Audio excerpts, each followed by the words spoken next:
Hello, je suis très heureuse de vous retrouver pour cette seconde vidéo où je vais vous parler donc de la deuxième journée à Brocéliande, soit la visite du Val sans retour et de la fontaine de Jouvence.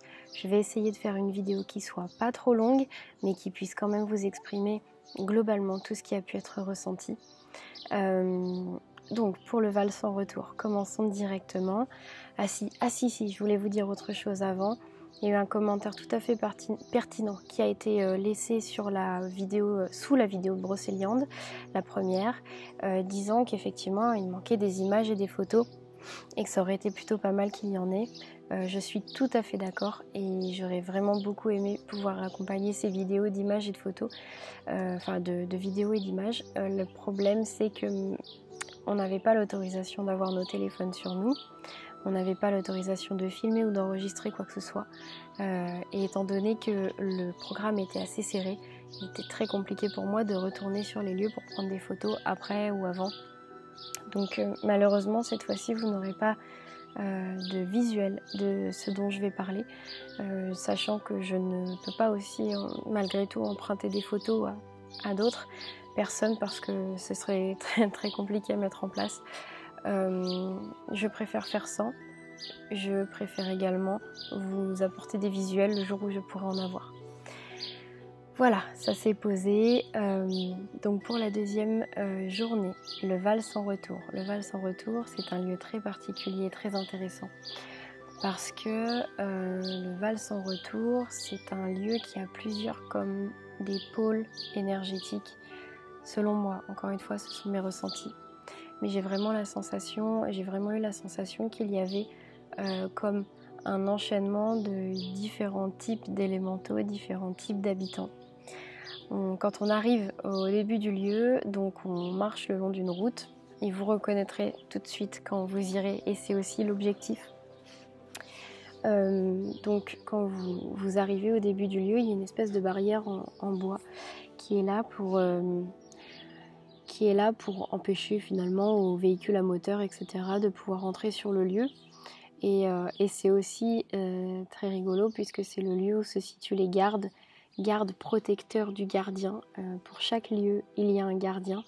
Et donc tout ça, je vous l'expliquerai, comment entrer dans un lieu, comment contacter le gardien, ce qu'il faut lui dire, etc. pour pouvoir accéder à ce type d'énergie. Tout ça, c'est en préparation. Ce sera même tourné demain. Après, au niveau de la sortie de la vidéo, je ne sais pas quand est-ce que ce sera fait. Mais je vais la tourner, cette vidéo. Donc du coup, il y a des gardes qui protègent le gardien. Le but étant de se présenter, de demander l'autorisation au gardien de pouvoir accéder au lieu. Et une fois qu'on passe, on sent qu'on entre vraiment dans une enceinte très particulière. C'est très très sympa.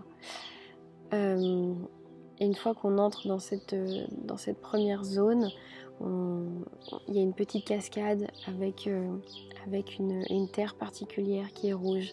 Je ne sais plus exactement, je crois que c'est de la terre qui est très concentrée en fer, mais je ne suis plus très très sûre de ça, donc le mieux c'est que vous vous renseigniez. Mais il y a donc tout un ruisseau et une petite cascade avec une terre rouge magnifique qu'on s'est mis plein le visage d'ailleurs. C'est très sympa de jouer avec les éléments qu'il y a autour de nous quand on visite un lieu et surtout ne pas avoir peur du ridicule. Et ça, c'est peut-être la première chose que nous apprend l'énergétique, la communication avec les élémentaux, c'est de ne pas avoir peur du ridicule. Dites-vous que de toute façon, tout ce que vous ferez sera critiqué par quelqu'un et sera mal vu par quelqu'un.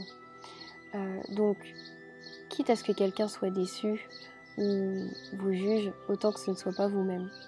Donc, vraiment, travailler cette notion du ridicule, cette notion de l'acceptation de ce en quoi on croit, ce en quoi... Excusez-moi, je viens de voir 2 lézards magnifiques grimper sur le mur de ma maison. Je trouve ça juste magnifique. Désolée, ça m'a déconcentrée. Magnifique, j'adore. Donc, oui, je sais plus où j'en étais pour le coup, mais c'est pas grave, je vais continuer. Donc, il y a cette magnifique petite rivière, enfin ce petit ruisseau dans lequel habitent beaucoup d'élémentaux, notamment des lutins, des nains, des hobbits. J'ai vu quelques hobbits. C'est vraiment un lieu où se concentrent les élémentaux de la terre. Et ça, J'ai étonnamment beaucoup de liens avec les élémentaux de la Terre. Et c'est assez étonnant parce qu'on pourrait se dire que finalement... je pourrais me dire que finalement, étant donné que je suis très perchée en quelque sorte, pour beaucoup ce sera pas en quelque sorte, mais pour moi c'est en quelque sorte, étant donné que je suis très perchée, je pourrais imaginer être plus proche des élémentaux de l'air. Mais non, ceux de la Terre me fascinent énormément et c'est pour ça que j'aime beaucoup aussi le film Le Hobbit, parce qu'il met beaucoup en avant les élémentaux de la Terre. Laissez-vous ressentir les choses aussi. Vous verrez que tous les lieux de la nature leur servent d'habitation et ça c'est génial. C'est génial à regarder parce que ça rend vraiment la nature encore plus magnifique qu'elle ne l'est déjà. Et oui, c'est possible. Donc sur ce lieu-là, on s'est beaucoup amusé avec la terre, à toucher la terre, à s'en mettre plein la figure. On a vraiment laissé parler notre enfant intérieur. Pour le coup, oui, c'est une partie que j'ai beaucoup appréciée. Tout le long du chemin, vous voyez qu'il y a vraiment beaucoup d'élémentaux. Je fais une petite aparté, je suis désolée pour l'image, elle est vraiment pas top. Il y a la lumière qui varie, mais j'ai pas pu faire autrement aujourd'hui parce que sinon mon ordinateur chauffe de trop au soleil. Donc je préfère que vous ayez un contenu auditif qui soit plus intéressant que visuel. Voilà, je joue un petit pari en attendant d'investir dans du matériel plus qualitatif, visuellement parlant. Donc oui, tout le long du chemin, vraiment, il y a beaucoup d'élémentaux. C'est hyper intéressant, c'est génial. Il y a notamment une enceinte où quand on y entre, il faut se connecter surtout à sa part féminine. Parce que si vous êtes dans votre part masculine, vous n'êtes pas forcément accepté, vous n'avez pas forcément le droit d'y entrer. Pour le coup, moi j'y étais beaucoup plus à l'aise avec ma part masculine, donc allez comprendre. Et en fait, je pense que c'est dû à des mémoires karmiques. Donc quand c'est comme ça, vous mettez vos mémoires de côté. Encore une fois, ça je vous l'expliquerai un jour comment on fait, c'est très rapide et très intéressant. En gros, il suffit de faire la demande, de mettre ces mémoires de côté, comme si vous l'enfermiez dans une petite poche que vous avez sur vous, que vous reprendrez au moment où vous sortirez du lieu, donc du Val sans retour notamment. Voilà, donc moi j'étais beaucoup plus à l'aise avec ma part masculine, donc c'était très très étonnant. Quand vous faites le test entre cette part masculine et cette part féminine et que vous passez un portail énergétique en tant que l'un ou en tant que l'autre, vous allez constater que vraiment c'est pas du tout la même chose, vous ne voyez pas du tout le lieu avec les mêmes énergies, c'est très très drôle.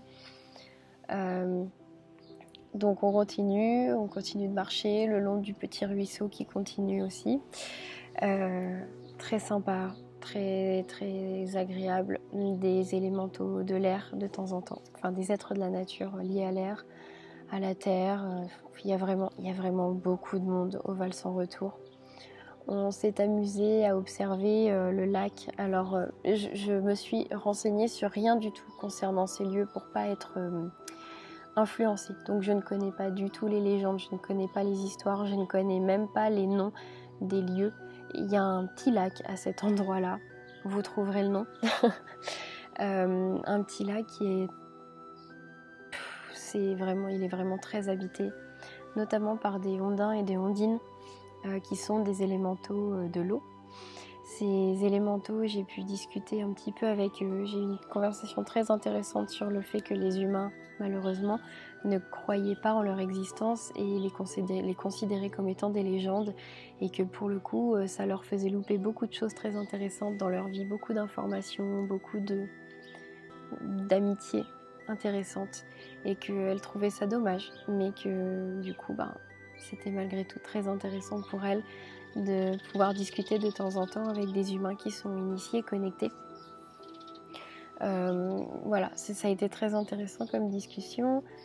Toutes les personnes du groupe ont pu discuter avec des élémentaux. Génial, vraiment génial. On continue donc la balade. Je vous le fais vraiment en grossier parce qu'on est déjà à plus de 9 minutes et j'ai pas encore parlé de la fontaine de Jouvence. Donc la dragonne du Val sans retour. Hyper intéressant. Vous grimpez un petit peu, il y a une partie du chemin où vous montez pas mal. Et arrivé tout en haut, vous avez un amas de roches et vous sentez bien que c'est le dos de la dragonne. Dragonne que j'ai vue de couleur jaune, jaune orangé, même peut-être un petit peu de rouge, mais vraiment dans les couleurs chaudes. J'ai pu vraiment voyager dans une méditation avec elle. Elle m'a fait voler tout au-dessus de la forêt de Brocéliande, du Val sans retour. C'était magnifique. J'avais l'impression d'être au sommet du monde, quoi. C'était vraiment très très beau. Le Val sans retour, la particularité de ce lieu, c'est que vous pouvez le visiter autant de fois que vous voulez, vous le ressortirez toujours changé, complètement changé. C'est incroyable, vraiment incroyable. J'en reviens à me demander si je vais pas faire un peu plus de vidéos.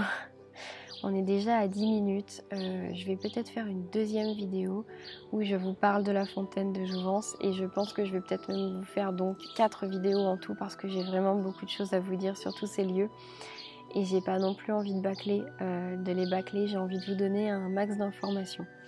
Donc le Val sans retour, vraiment posez l'intention de vous décharger de choses dont vous n'avez plus envie de vous encombrer, quoi, tout simplement. Faites des demandes au lieu. Il n'y a pas besoin de protocole particulier, il n'y a pas besoin de fioritures, il n'y a pas besoin de bougies, de tout ce que vous voulez. Tout ça, ce sont des outils. Vous pouvez tout faire sans protocole, sans vous prendre la tête. Tout est simple, tout est clairement simple. Faites des demandes. Si vous avez envie de vous balader dans le Val sans retour et de simplement observer le lieu, ok, c'est très bien. Si vous avez envie de parcourir le Val sans retour comme un chemin initiatique qui va vous délester de poids, de peur, de ce que vous voulez, faites-en la demande, tout simplement. Voilà. Je vous remercie énormément de m'avoir écouté. Je vous remercie d'avoir regardé cette vidéo. J'espère que vous serez toujours plus nombreux à m'accompagner dans cette belle aventure. Et ouais, merci, tout simplement. Je crois que c'est tout ce que j'ai à dire.